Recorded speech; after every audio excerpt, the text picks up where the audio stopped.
Hey, Greg here, founder of www.wrestling-divas.webs.com, your source for highlighting the most beautiful and deadly entertainers in professional wrestling. Thanks to everyone for tuning in to this interview. I have a very special guest joining me right now via Skype. She is perhaps best known for her work within PWA Australia.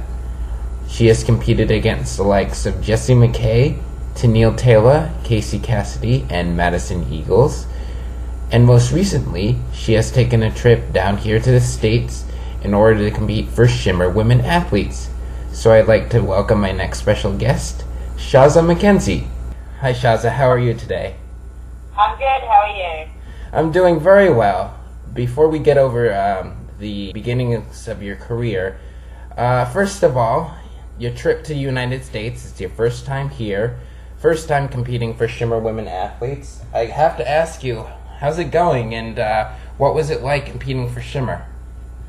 Everything about this trip has been 10 times better than I expected it to be. I came in excited that I was doing this whole trip, but I didn't want to get my hopes up in case it all went to crap and nothing came from it and anything like that. So I didn't get myself too hyped up, and I think that was the best thing for me to do, because it ended up completely exceeding my expectations.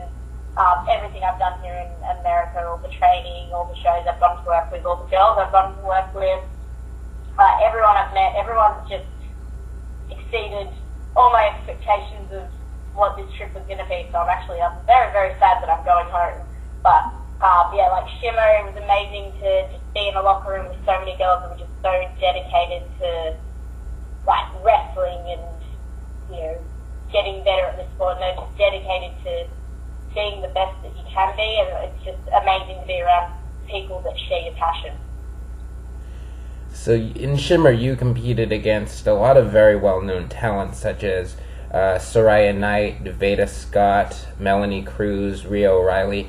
Did you have a particular favorite opponent in those shows that you did, or something that happened in the match that really stuck out in your mind? Well, the three matches I did, they're all very special to me in their own way. I tagged with Veda Scott against Melanie Cruz and Nina Libra, and Veda, getting to tag with Veda was amazing, because she's seriously, we've known each other for a couple of weeks and we're like sisters. We just get along like that, so I think that really translated into us being a tag team, because it must have seemed very random to everyone else, because we're from completely different countries, but we just clicked when we knew when we met each other that we matched up, and we had good chemistry. So it was really amazing to get to team with her. And then wrestling Soraya Knight that was awesome, very painful, and it got my ass kicked a lot. It was an amazing opportunity to get to wrestle her. I had her last match before she won the title, so that's pretty cool as well. That'll be the last match that leads into that. And getting to wrestle Rhea O'Reilly was awesome as well, because that was technically I won against Soraya by disqualification, but my match with O'Reilly, I got my first victory in SHIMMER via pinfall, so that was amazing to leave the weekend with my last match there on a win. So it was a pretty awesome way to finish up the whole SHIMMER weekend. So your last stop in your trip to the United States is Miami, Florida, where you'll be attending WrestleMania. And a lot of fans are very excited about WrestleMania, myself included, because it has a really solid card. What are your thoughts on the show? Is there any particular match that you're looking forward to the most?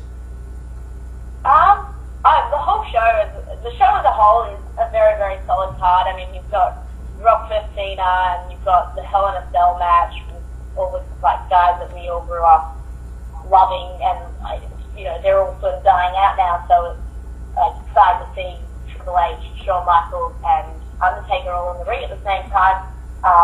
Then, like, the match, I think the match that, for me, that I really, really, really want to see, that I'm very excited for, is CM Punk and Jericho. I think they're both really entertaining and awesome, and I'm very excited for that match.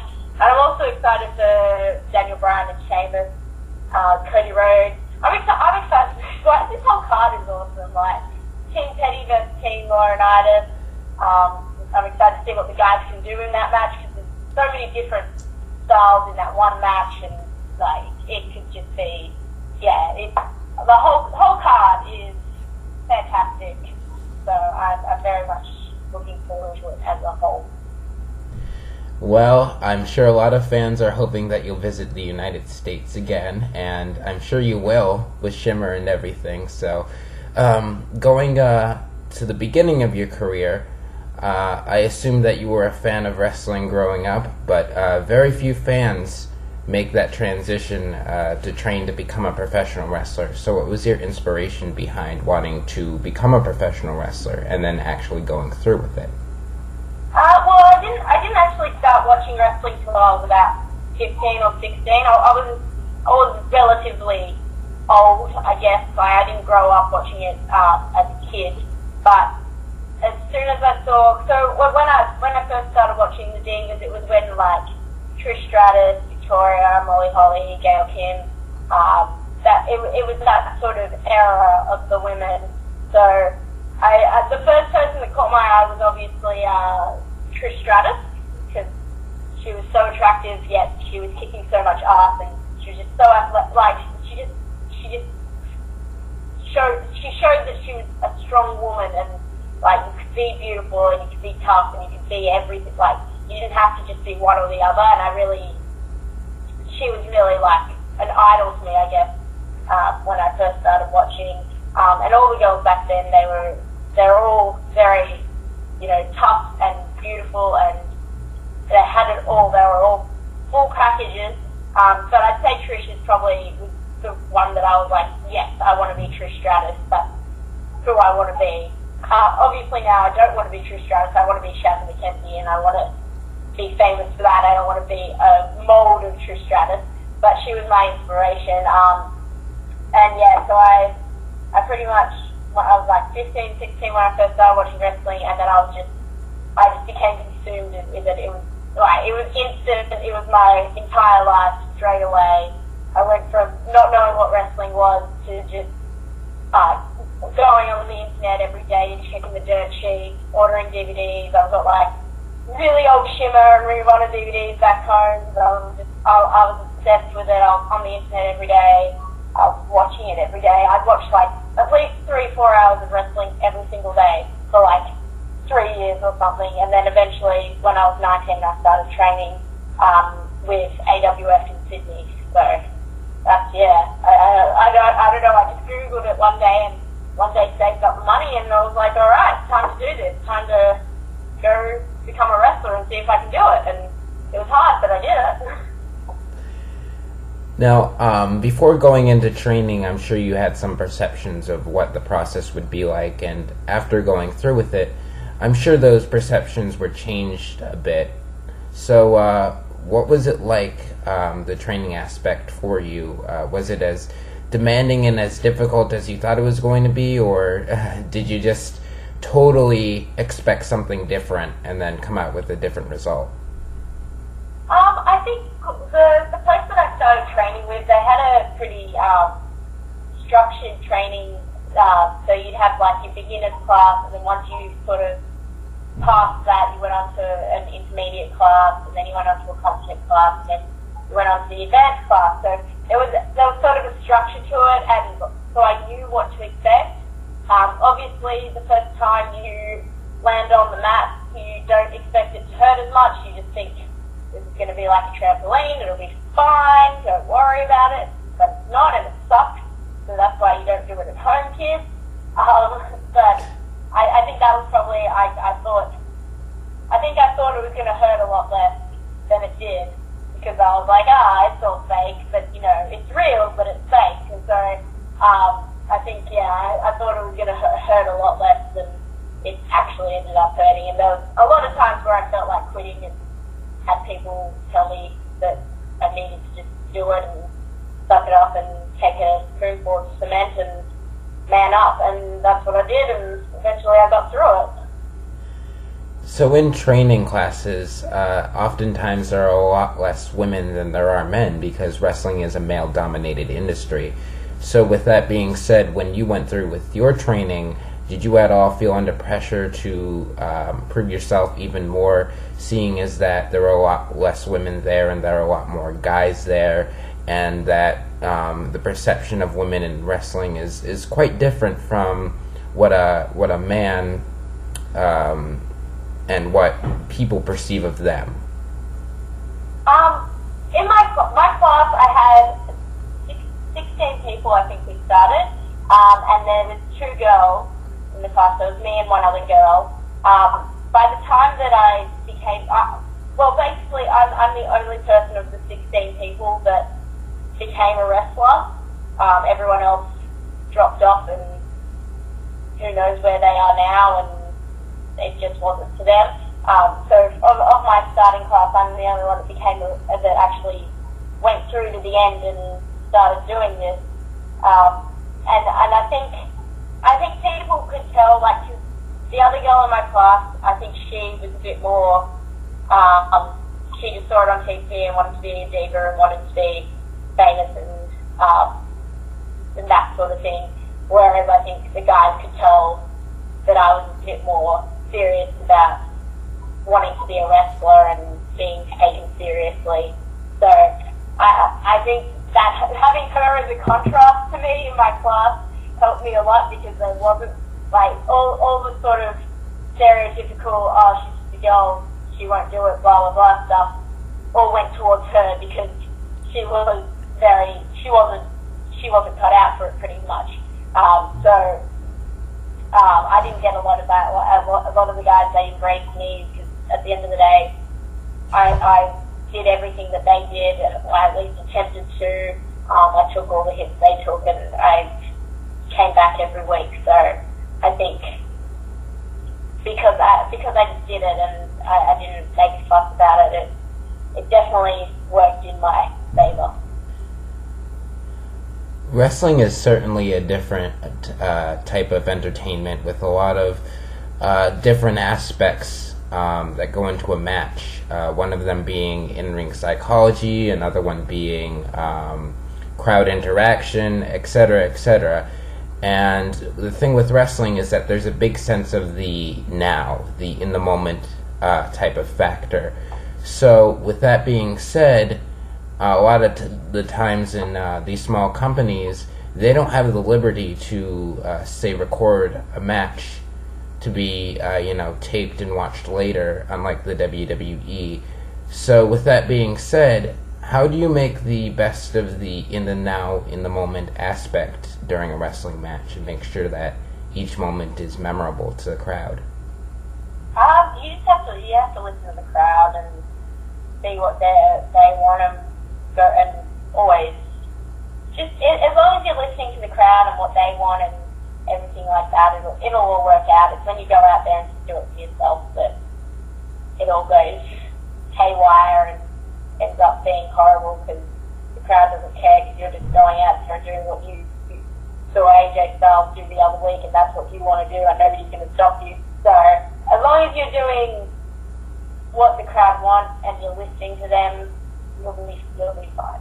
So, and that's the skill of it all. You've got to learn to listen to the crowd.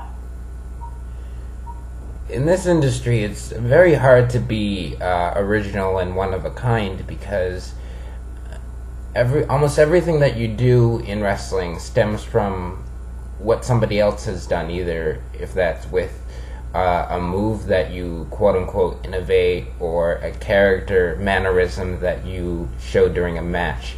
So how do you be innovative with your wrestling character, seeing as that factor, that aspect of wrestling is so difficult to rise to? Well, the fact that it is so difficult to rise to, I pretty much just decided that I was going to go out there and be me, but louder. So I wouldn't say I'd say my character that's just probably just an exaggeration of who I am as a person. So maybe it isn't original. Maybe everyone else has done it, but I'm being me. So it's original in that way because it is just I go out to the ring and I'm who I am backstage. Just I yell a bit louder or or like it's I'm always me when I wrestle. So that's why it's original. So because it is just it's me and it's what I like to do and that's it. It's me.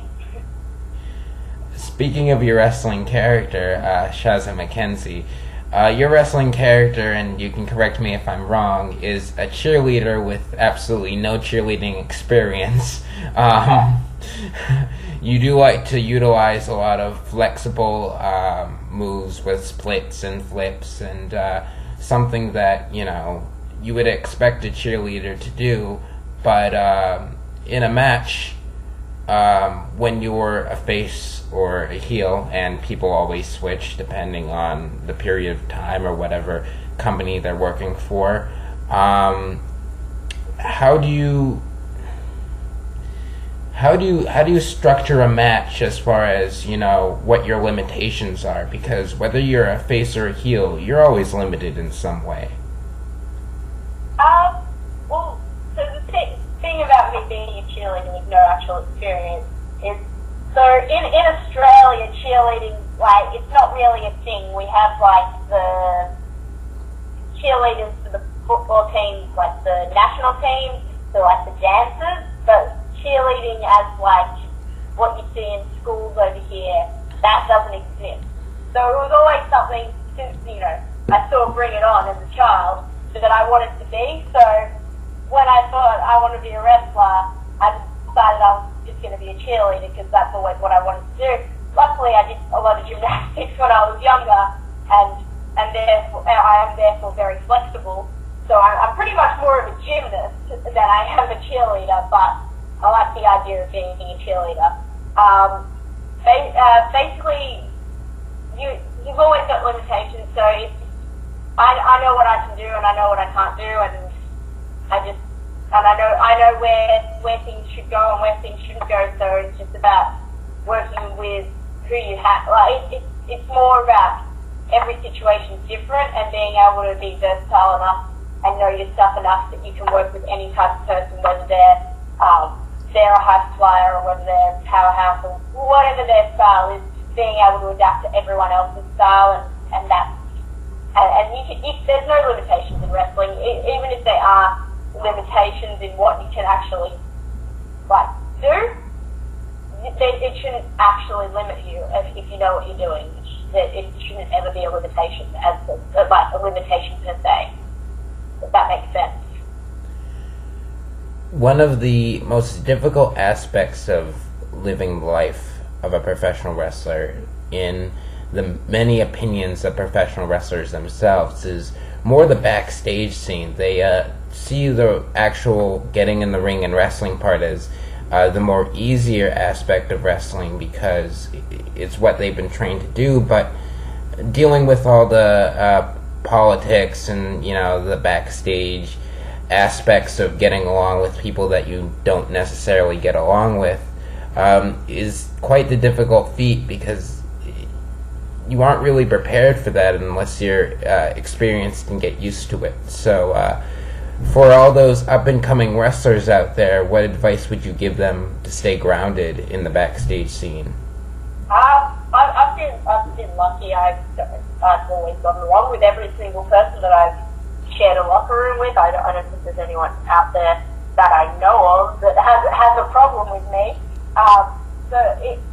Just keep your head down and listen and take advice from people that have been around there for longer than you, and shake everyone's hand and just be respectful to the business, and don't go in there and you've had 2 matches and you're the greatest thing in the world, because you're not. So it's just take criticism and do with it what you want, but don't arc up and think you know better than other people, because everyone's just trying to make the show better.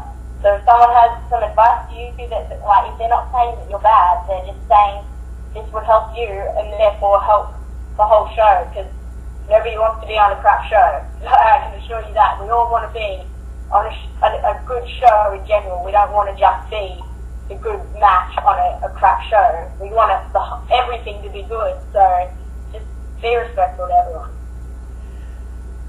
There is quite the lack of opportunity in wrestling to quote-unquote make it to the big time, because right now there are only 2 wrestling companies currently broadcast on standard cable all over the world, and a lot of people, especially at the beginning with starting out, want to make it to a big televised company, and then as time progresses they realize that their opportunities are very slim, that their chances aren't very big to make it to the company regardless of talent. So with that being said, what makes you keep going despite the fact that there aren't many opportunities out here in wrestling, especially for a female, because again it's a male dominated industry? What keeps it going? The fact that I love this sport, that I fell in love with it when I was 15, and just getting to be a part of it keeps me going. And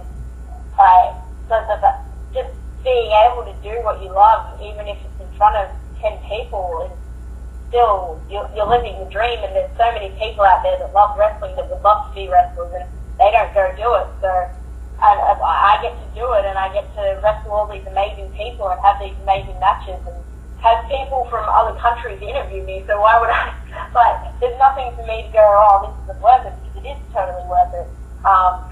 Because I'm getting to do what I want to do. How many people grow up and go, I want to be a rocket scientist, and then actually go and be a rocket scientist. Very few people get to actually do what they love to do. And maybe I don't do it for WWE in front of thousands of people, but I still get to do what I love doing, and that's enough for me.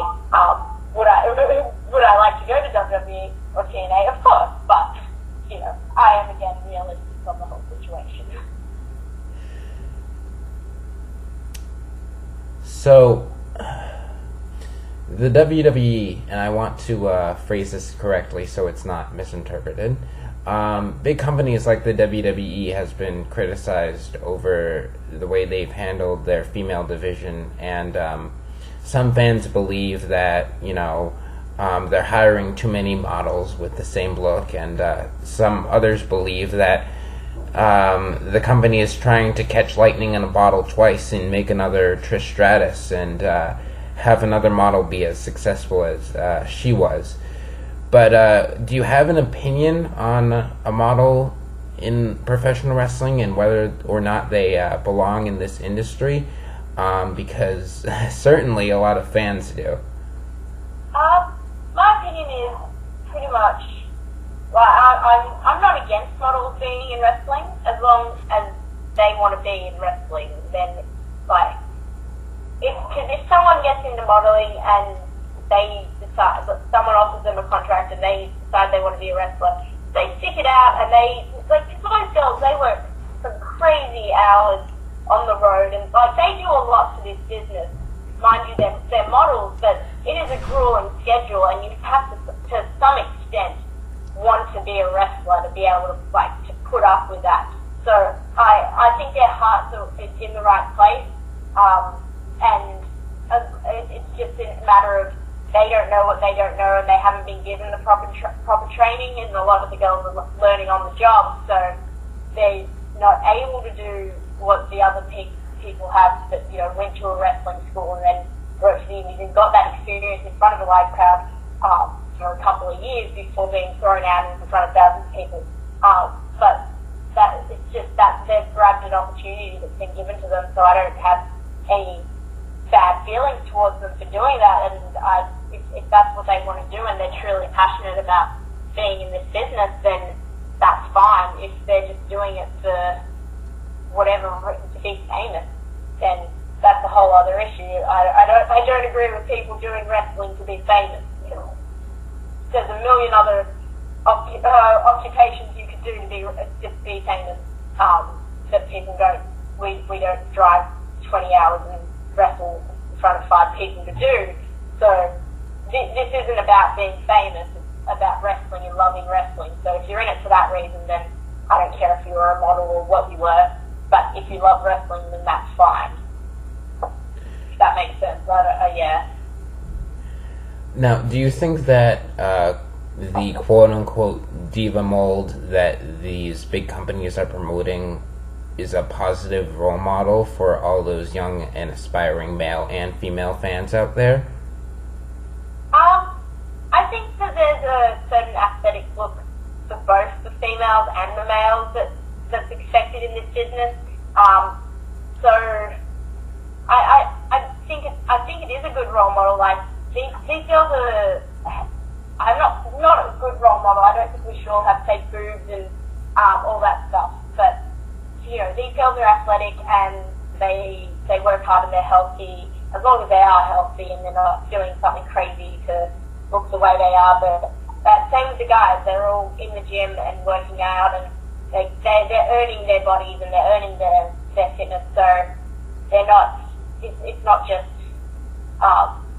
It is something to aspire to, and I think it is a positive influence to an extent. It's when people take things too far that it's a bit of a grey area. But yeah, if people see Eve and think she's really fit and athletic, and she obviously goes to the gym and she lifts weights and she eats healthy, and I want to do that too so I can look like Eve, then I don't see the harm in that, because then they're just going to live a healthier lifestyle. So that's a fine role model, I guess, for young women out there. It's when they see very, very skinny girls and go, I'm not going to eat for the rest of my life, that we have problems. Now, in wrestling, there's certainly an athletic, people need to be athletic, but wrestling is also a business. And with that in mind, do people need a business sense to succeed in this industry? Yes. Because you've got to be able to sell yourself as a product. So, like, at the end of the day, there's lots and lots of girls and there's lots and lots of guys out there, and they all want to be on the show, and you've got to be able to get your name out there and sell yourself, and you should be, to be on the show, and you've got to earn it as well. Like, it's not just selling yourself, you've got to work for it. You can't just go, look at me, I have big boobs, use me. But yeah, it's all business, because at the end of the day, it is a business, and people are dealing with money, and you want people to come to the shows, and you want bigger crowds, and whatever it is that it is all a business for the wrestlers, for the people running the shows, everything. It is a business, so you've got to look at it as a business to some extent. To succeed in the ring and stand out as a great performer, a lot of people say that you need the quote-unquote it factor. Now, the it factor is something that hasn't been really clearly defined by a key figure in wrestling, or a quote-unquote legend or anything like that. So is the it factor, can it vary depending on which person that you're talking to, or do you think that there's a clear set definition for what the it factor is? I think it's there's very different it varies what the definition of the it factor is, because you've got girls like Karma, who clearly has the it factor, but she's very different to Trish Stratus, so it's not just one size fits all. There's lots of different types of people, and it'll vary, but when you see it, you know it, and that's sort of how it works, I guess. There is no clear definition, but you know when someone's got it.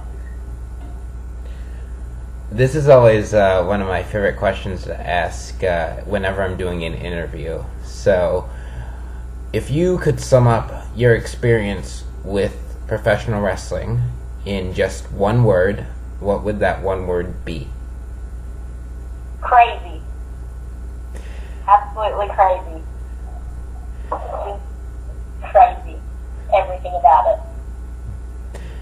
Before we wrap up, how can fans keep in contact with you and keep up to date with everything that you're doing in wrestling? I'm on Twitter at my Twitter address is at Shazza _McKenzie.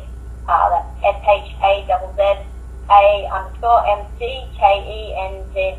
SHAZZA_MCKENZZ for Z. I don't know how Americans say it. IE. And then I'm also on Facebook as Shazza McKenzie as well. So you can check those out and keep up to date with stuff. And I'm always updating what shows I'm doing. It'll be only Australian shows from here out for a while because I'm going back to Australia in 2 days or 3 days. So it'll be a lot more for the Australian fans. All my American stuff is now. And I'm very sad about it. Well, Shazza, I definitely had a great time doing this interview, and I hope you did too, and I wish you the best of luck, and I certainly admire your attitude and your passion for wrestling, and I'm sure that your happiness will be fulfilled in wrestling with all the passion that you radiate. Thank you. Thank you for having me for the interview. It was great.